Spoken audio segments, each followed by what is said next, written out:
Good morning, everyone. I'm Ben Bainey. I'm a senior fellow at the Center for Global Security Research. I'm excited to host today's speaker series. This is a continuing set of speaker series that we're running on cyber issues here at the Center. Earlier this year, we've had a couple other speakers in this series. Jackie Schneider was with us back in January from Hoover. We had Chris Inglis here from the Solarium Commission in March. Just want to give a brief summary of the speaker series. We have a rolling set of speakers that come in to talk to us about ongoing issues in cybersecurity. This series is now being organized by our new set of CGSR postdocs.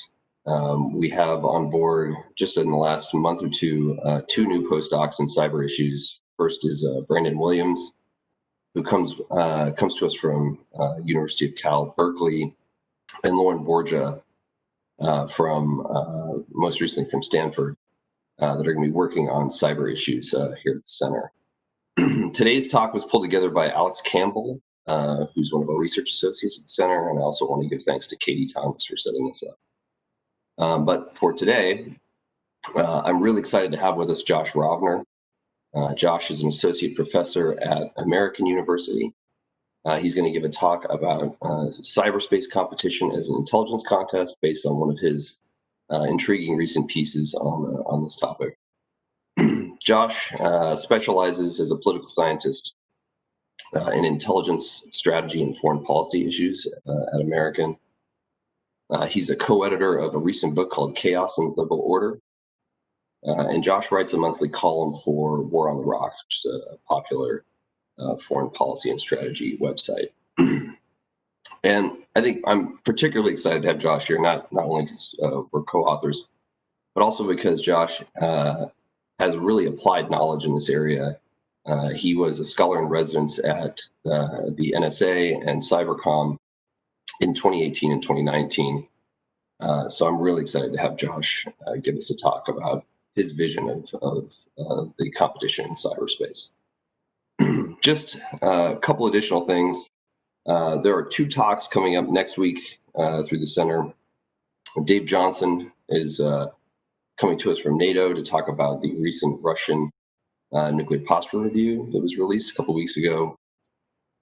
Also next week, we're going to have Matt Koenig to talk about democracies and great power competition. He has a new book out. So with that, I'm going to hand it over to Josh. If you have Q&A, once Josh is done, you can feel free to enter it into the chat while Josh is talking.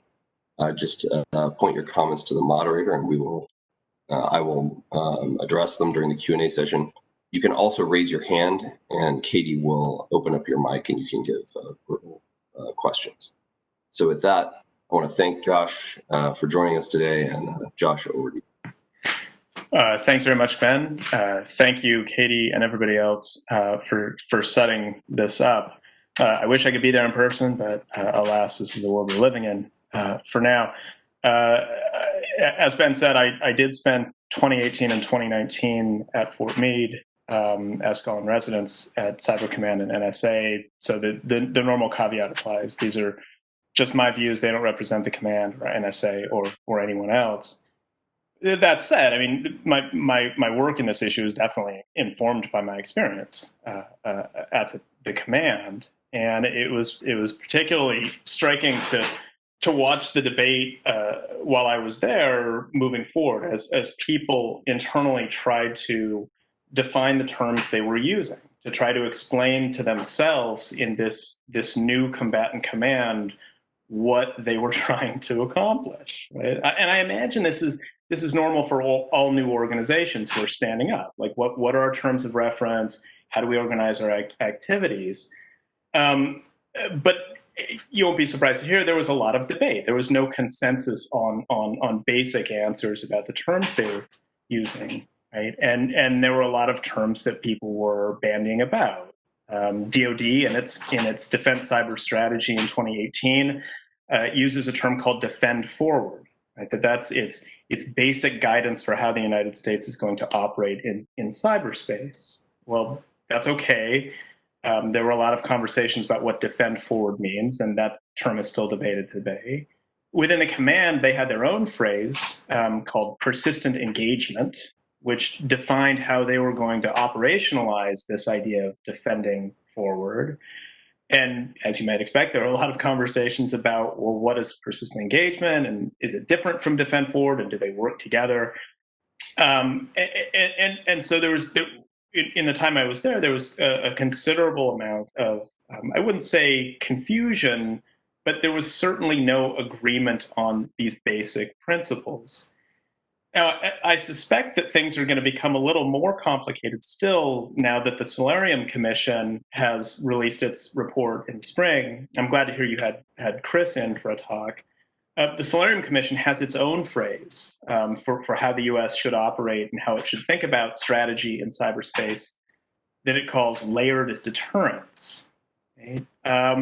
Now, whether or not you like that term or not, the simple point here is that this adds another layer of conceptual complexity to an already crowded field. And I suspect that people are going to be wrangling over these basic ideas for some time to come.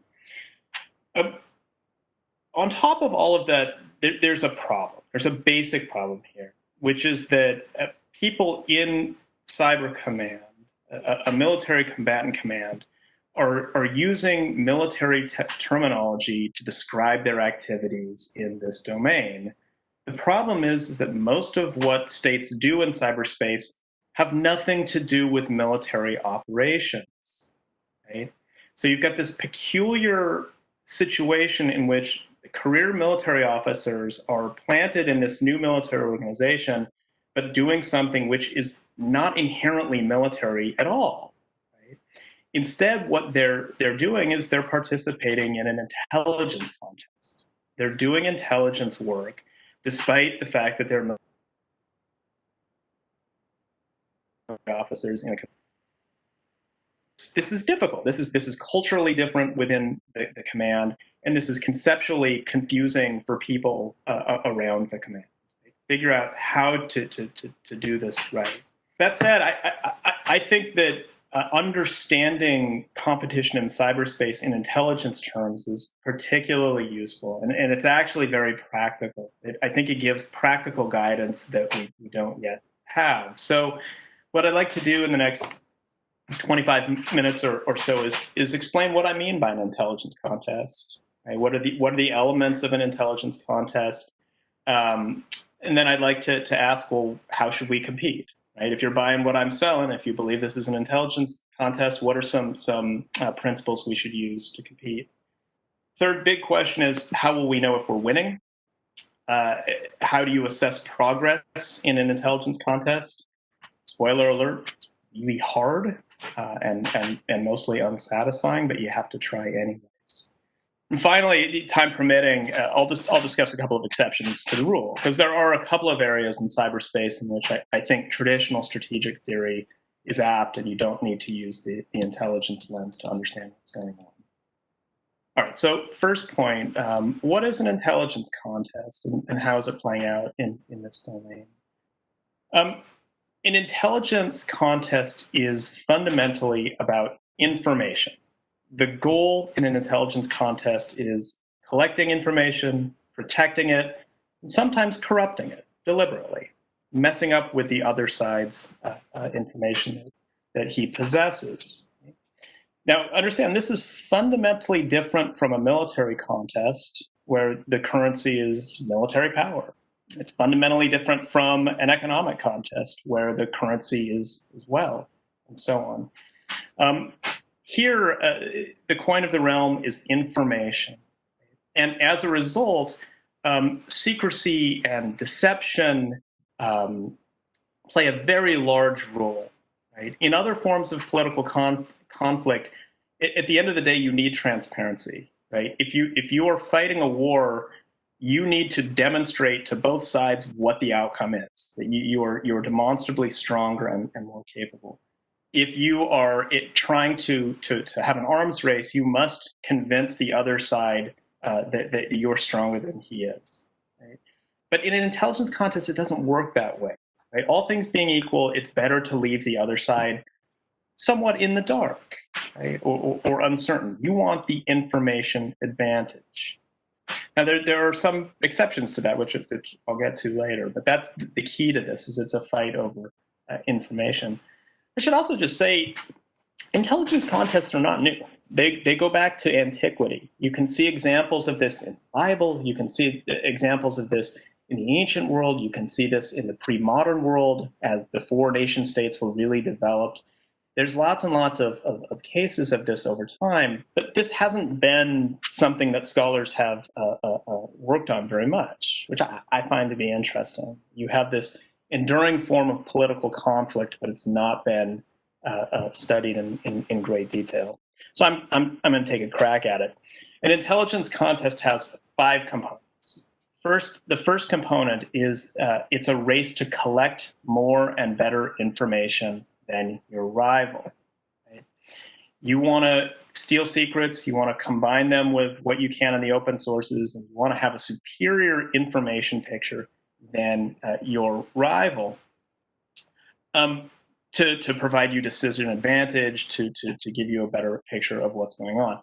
Now, this seems almost self-evident, it's banal in a way, and I understand that, but it is worth restating. You're fighting for control of information. We're seeing that play out in cyberspace. Right? Most cyber operations playing out among states are not about breaking things, they're about stealing information. China's main effort in cyberspace has been stealing information, intellectual property. Right? Russia has increased, and you can get this in open sources, Russia has increased its investment in computer network exploitation against a variety of targets. This is the day-to-day competition which is going on. People are trying to use this domain to siphon off information and understand their improve their position. The second component is the exploitation of information to improve states' relative position versus one another. Right? Collection is not enough. You want to be able to use that information either to facilitate better decisions or to redress some imbalances in other areas. What do I mean? For instance, China, in stealing intellectual property, might believe that it can reverse engineer technologies to redress its conventional deficits. It's tried to do this, it seems pretty clear, though I think with mixed results. Meanwhile, from the US perspective, people that talk about persistent engagement at Cyber Command talk about it as a way of gaining advantage, not getting decisive victory. Right? There's no outcome. You're just simply trying to use this information and then exploit it in a way that improves your position. The third element of an intelligence contest is an effort to influence adversaries, to undermine their morale, their institutions, their alliances in some points. This is what we've heard a lot about since 2016, what we're hearing a lot about right now. The use of cyberspace to either pump misinformation into target states or disinformation, or just gibberish, just noise, to make people feel disillusioned and depressed. Right? This element of an intelligence contest was clearly on display in the 2016 presidential campaign, with Russia trying to sow discord in the United States. Right? We learn more about this every day. I think just this morning, the Senate released the 5th volume of its report on Russian activities during that election. I haven't read it, so please don't ask me any questions about it. I haven't read it yet. And we're seeing it again. We're seeing discussions right now about whether and how foreign actors are trying to influence our politics in this election season. This is not the first time that we've had influence campaigns. Right? There's a very long history of states trying to do this against one another. This is sometimes called active measures that go back many decades. The interesting thing with regard to cyber is that historically, influence campaigns and active measures have been pretty disappointing to the attacker. They're simply not that effective historically. But some analysts look at cyberspace and the peculiar technologies of cyberspace, and they say this is a place where active measures might actually work, because you can craft messages very quickly and disseminate them to very broad audiences and target specific groups with specific messages in ways that you could never do. You look at Soviet active measures in the Cold War against the United States, they were kind of hilarious failures. They never really stood a chance of affecting US politics in a meaningful way. Maybe there's something about the technology of this domain that makes them more worrisome today. All right, so we have three components. We've got collection, exploitation, and influence. Fourth element of an intelligence contest is sabotage. Sabotage includes any operation to disable adversary capabilities. This can be either through making rival organizations less efficient or by making their machines break down. I think that most sabotage is about exploiting bureaucratic problems and making rival intelligence agencies and security services less efficient. And the goal in these operations is to weaponize friction. Now, friction is something we're all familiar with. All bureaucracies experience friction. These are the inevitable daily hiccups which affect any organization of any size, right? Your email's not working, or your colleague had a flat tire coming into work, or whatever it is. There's always going to be some kind of friction which slows down your efficiency and can be pretty annoying. The point of sabotage is to make friction more than just annoying. Right? It's to weaponize friction in a way that seriously impinges on rival security services' ability to do their jobs effectively. Right? You want to make their workplaces not just inefficient and frustrating, but really angering and even intolerable. Right? You can weaponize friction in this way. There are some reasons to believe that cyberspace operations are really well suited for this task, because they offer a range of tools for the saboteur. Right? States can opt for cheap and easy harassment campaigns, right? Like denial of service attacks. Or they can try to engineer very sophisticated operations to penetrate specific facilities in rival security services.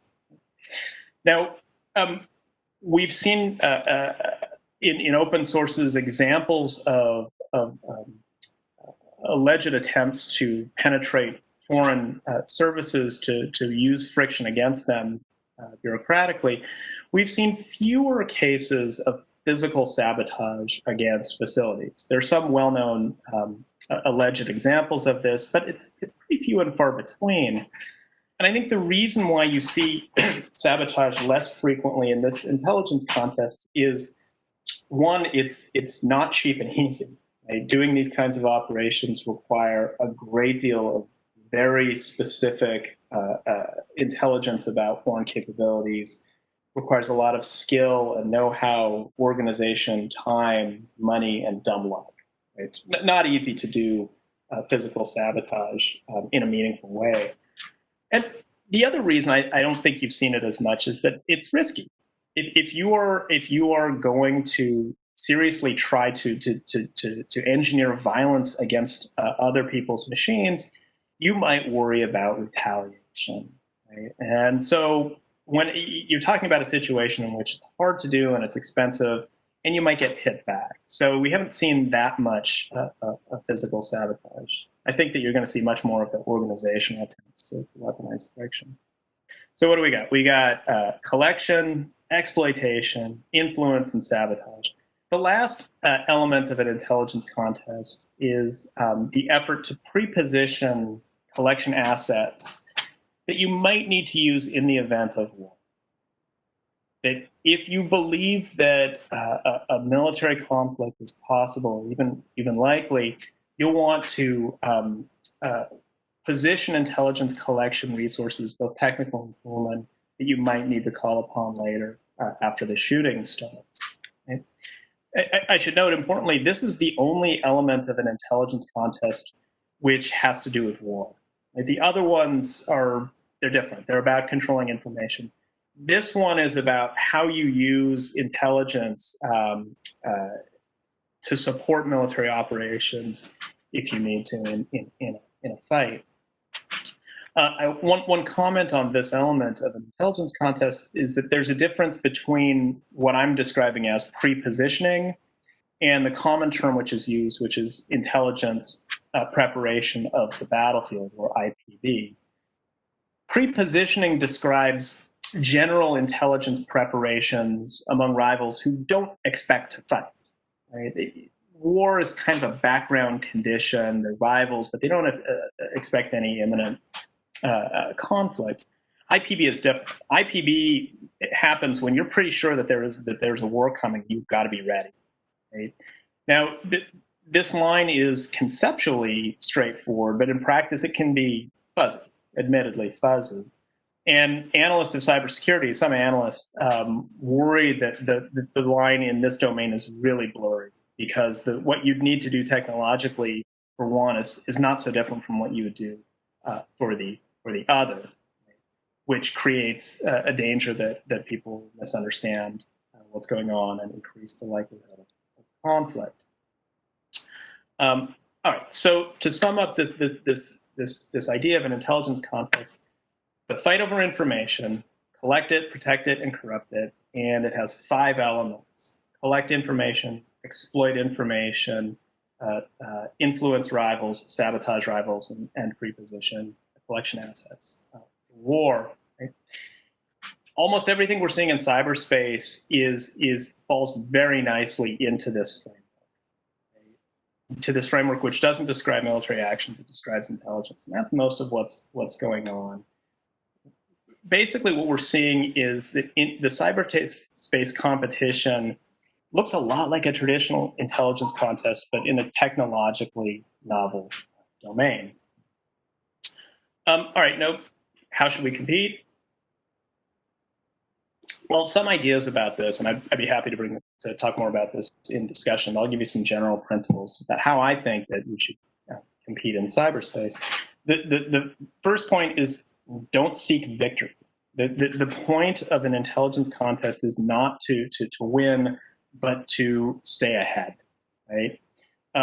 Nor is the point of an intelligence contest to stop the adversary from doing intelligence work, because you're not going to succeed at that. You can't deter intelligence. It doesn't work that way. You can't stop China from trying to steal information. You can't stop Russia or Iran, whomever else. States do intelligence on a daily basis, and so we should set reasonable expectations for what we can hope to accomplish, right? We shouldn't try to deter other states from spying on us or delivering propaganda, and we shouldn't tie ourselves in knots trying to do the impossible. Instead, I think we can have more reasonable and modest goals, which are simply to gain and maintain an information advantage and try to establish some rules of the game. Now, in the Cold War, there were a kind of rules of the game which established the limits of what was acceptable among the CIA and the KGB, Russian intelligence broadly, US intelligence broadly. That is, you have a situation in which both sides are in a long-term competition.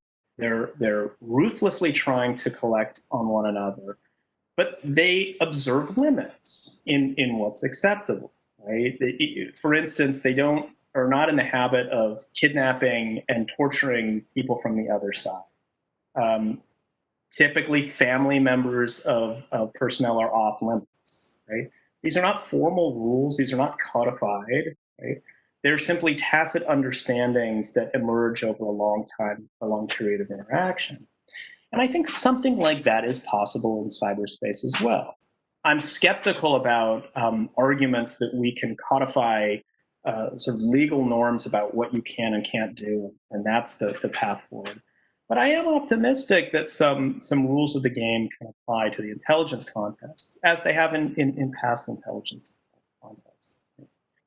So, so you're trying to maintain the information advantage and trying to get us to a situation in which we compete in a way that controls the danger of escalation. That would be a good outcome for the United States. Some principles that might guide the U.S. approach. Well, one, the U.S. has to compete in ways that raise the cost to adversaries. Right? For a long time, cyberspace was viewed as a domain where you could just get in for free and muck around and do mischief without any real fear of serious consequences. And it's become sort of conventional wisdom by this time to say, well, we've got to increase the cost to adversaries in order to constrain their behavior. I think we could do this a little more cleverly. I think that, for instance, we should think more about raising the opportunity cost for adversaries. Rather than just thinking about how to pile on the pain, what we should do is make them or encourage them to invest in cyber campaigns against targets that we don't care about that much, on the understanding that resources are finite and that any campaign that they undertake removes those resources that they could use against targets that we actually care about. Choices about what we defend and also where we operate and what we choose to collect might convince adversaries to refocus their own efforts, right? Rather than paying the opportunity cost of going after targets that we care about deeply. Right? Over time, and ideally, their capabilities will be stretched thin, and they will come to see the value of operating in a more constrained intelligence contest where some kind of rules of the game are in place. A second piece of guidance I would offer is the United States should engage in a little bit of clandestine signaling. I have to explain what I mean here. At the start of the talk, I mentioned that in an intelligence contest, all things being equal, you want to keep your enemy in the dark. You want to have the information advantage. That's true. But there are some occasions in which it makes sense to, I don't know, show a little ankle. Show adversaries that you have a capacity to act in ways that they were not aware of. Clandestine signaling is a way of maybe disabusing them of notions that they can operate anonymously or with impunity in cyberspace. Again, we have some historical precedent for this kind of clandestine signaling from the Cold War. Right? We're learning more from scholarship, for instance, on the ASW competition in the Cold War that suggests that the U.S. was quite deliberately letting the Soviet Union know that it had a much better picture on its submarine movements than it thought before. And that had weird effects on Soviet calculations. I think this can be done in cyberspace as well. Right? Revealing the capacity both to discover adversary action and to impose cost for it is important. Right? It's important for reinforcing the idea that there are costs to be paid, that this is in cyberspace, that it's not a free fire zone. And I really just want to stress this point because for a long time it's been the conventional wisdom that this is kind of impossible. That in cyberspace, as soon as you reveal capabilities, you render them irrelevant because the defender can just manufacture a patch. I think that's kind of stunted our thinking on this. I suspect there's ways of revealing capacity for action which don't require specific revelation of capabilities, and in ways that we can communicate clandestinely with rivals about what we can do and what we can see. The final piece of guidance I would offer is while you engage in this intelligence contest, and we are engaging in, I think, restraint does matter. Establishing reasonably clear rules of the game requires some discussion about the things that we could do but choose not to do. There have to be some way of conspicuously showing that there's lines that we won't cross. I mean, after all, if you're interested in establishing lines of acceptable behavior, you must not cross them yourself, or you risk blowing the whole game. So again, just in general, creative ways of raising the opportunity cost of adversaries, using clandestine signaling to plant the seed of doubt in their ability to operate anonymously and effectively, and then showing restraint, right, in order to reinforce our seriousness of purpose in establishing a more truncated competition would be, I think, good ways forward. Very quickly, but before I close, I'm coming up against it. How do we know if we're making progress here? This is probably the hardest question of all. How do you measure an intelligence contest? How do you know if you're succeeding or failing? It's really bloody hard to do, and that's the thing that I'd like you to leave you with. This is not easy, right? And you should approach this with a lot of humility and patience and toleration for ambiguity. It's not again, this is not a military contest where you're going to be happy that there's a win. It's not that clear. That said, we're still obligated to try, and people who are waging this contest are obligated to try to think of ways of measuring whether or not we're getting value for our investment, whether or not there are things we should be doing differently. So I'll give you a couple of ideas on how I might go about the process of assessment. One is that if rules of the game are taking hold, you should see changes in the pattern of cyber operations. Right? You should be able to track whether or not adversaries are increasing their focus on certain target sets and taking their focus away from other target sets. That would be some indication that things are becoming better. You can also monitor the frequency and severity of cyberspace operations. And importantly, you can track whether or not adversaries are using payloads that have target identification checks and other ways of avoiding contagion. That is, are they using malware which threatens to get out into the wild and infect a bunch of innocent systems? Or are they being more careful in designing payloads that don't have this escalatory risk? So those are the kinds of things that I would recommend, and happy to get into more specifics in Q&A if you like. To do this well, you're going to have to be super duper creative, right? Analytic creativity is hugely important. There's been a big push in the IC in the last 20 years for really pinning down analytic rigor and imposing tradecraft standards among analysts across the intelligence community. I think that's great, but in this case, a dose of analytic creativity, like what do you expect to see, would go an awful long way, just because the domain is different, just because the behaviors are somewhat different. You need to encourage cooperation on a day-to-day basis between operators and analysts. Really hard to do. Historically, getting the 2 and the 3 to work together is not the easiest thing in the world. It needs to happen every day. Anybody who's on net should have an analyst right with them. Right? And there needs to be a constant conversation, because the more that analysts understand what kind of operations are going on, the better they'll be able to tailor their indicators. Right? Finally, just to reinforce what I started with, be humble. Keep your expectations in check. Be patient.